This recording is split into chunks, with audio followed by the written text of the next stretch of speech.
don't want to be with you. Actually, I'm done. Okay. Can you send him home? Yeah. Actually, I'm done. Okay, fine. Done. Because you're costing me money. I didn't do things I got from this house because of you. Now, this new footage was taken in 2022 and shows the couple fighting while on a trip to Aspen after Courtney Clenney allegedly accused Christian Obumseli of cheating.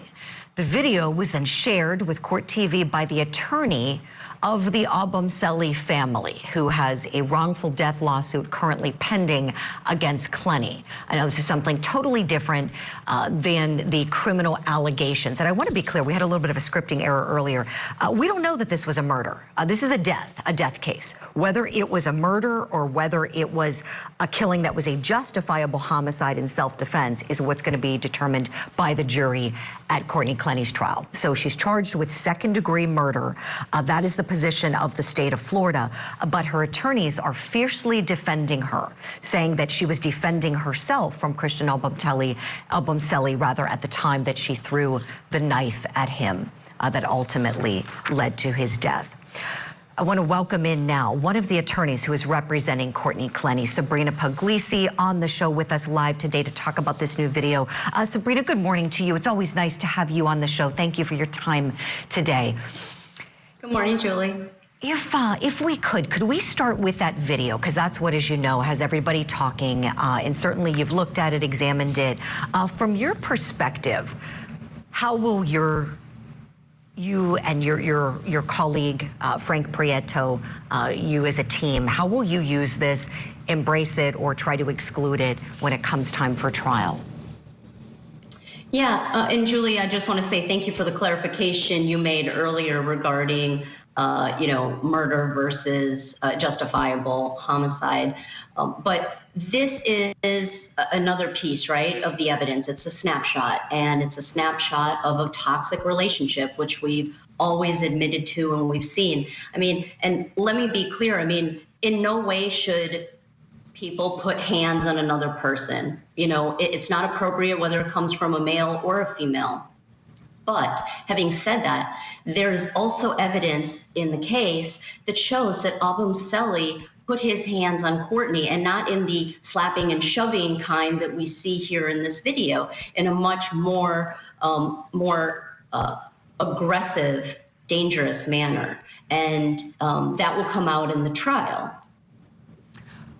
Oh, wow. And so, Sabrina, are you alluding to a piece of evidence that maybe we haven't seen yet? It's evidence that exists in the discovery, and it's not been shown. You know, we come on here to answer questions that the media has. And, you know, I'll point out that the elevator video, which was released by the state attorney's office. This video right here was released by Obumseli's family. You know, so we come on here to feel like we have to defend the actions, but really the courtroom, and that's what I'd like the viewers to understand, is the courtroom is the real place where this trial will occur and all the evidence will come. You know, we don't know anything about what leads up to this video. We know that she's drinking profusely. She said she'd been sober for 2 weeks. We know she says he treats her terribly, that she doesn't want to be in that relationship anymore, but it's a snapshot. Right. No, it is, Sabrina. You're absolutely right about that. I wondered watching it if there was even any narcotics use, you know, and I'm just saying this, you know, as a lay person, you know, who doesn't, you know, have any expertise in that area, but she looks to be really excited in that video. She seems amped up, and I wondered if there was anything else going on. And to your point, it's hard to know what happened in the day before, the morning before, whatever this was taken.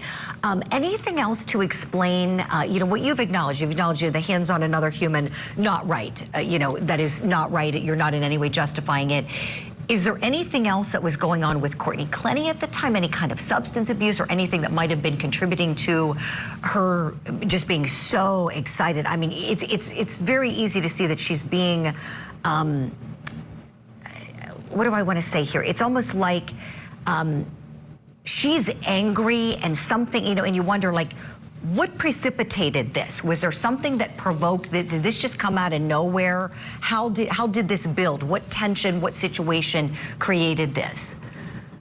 Right. And, I just have to say as an aside, I find it so strange. This person who's taking the video, I don't know who it is, but is just sitting there, like watching this whole thing go on and just videotaping it, like so casually, not even trying to intervene or stop anything. But putting that aside, we absolutely know that she had an alcohol problem. She had a drug problem. It's one of the reasons that she went to try to seek help and was in inpatient treatment when the arrest warrant came in and the police went and arrested her when she was in treatment. Wow. Okay, Sabrina, so that's something you're definitely going to embrace. How about who's shooting this video? You see someone's knee, looks like maybe a man's knee. Do you and Frank have any idea? I have no idea, Julie. This was the first time when Court TV sent it to us yesterday. It's the first time I'd seen this video, so I don't know where it came from. Oh, wow. And that's interesting, Sabrina, because you've gotten discovery from the state attorney's office, but this is coming from the Obumseli family. So you wonder if maybe the state attorney's office received it at the same time you did, too. Who knows? Tell us, please, Sabrina, we just have about a minute or so left. Today, you have a status hearing for the case. Tell us what's coming up next, when you think we might have a date set for trial for this one. Yeah, so today we have a hearing. It's going to be a status, so we will get another future date.